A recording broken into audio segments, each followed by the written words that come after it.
నిలువ పచ్చళ్ళు తిని తిని బోరు కొట్టిన వాళ్ళు ఇన్స్టంట్గా మెంతి ఆవకాయ చేసుకుందాం. దానికోసం చిన్న చిన్నగా ముక్కలు తరుక్కోవాలి.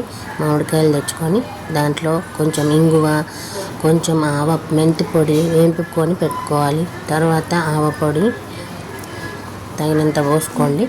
తర్వాత కారం వేసుకొని దానికి సరిపడా ఉప్పు వేసుకొని కలుపుకోవాలి. కింది నుంచి పై దాకా మంచిగా కలిసేటట్టు ఉప్పు, కారం అన్నీ మసాలా అంతా కలిసేటట్టు కలుపుకోవాలి. చేతితో బాగా కలుపుకోవాలి. చేతితో కలిపితే మంచిగా కరెక్ట్గా కలిసిపోద్ది. చూడండి ఎట్లా కలిసింది. ఇప్పుడు ఏం చేయాలంటే దానికి సరిపడా నూనె పోసుకోవాలి. మరి ఎక్కువ పోసుకోకండి, కొంచెం పోసుకోండి.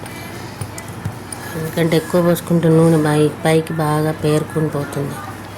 పోసుకొని ఇప్పుడు బాగా కలపండి. ఇట్లా ఉంటుంది. దాంట్లో కొన్ని వెల్లుల్లి వేసుకోండి మీకు ఇష్టం ఉంటే, చాలా బాగుంటుంది.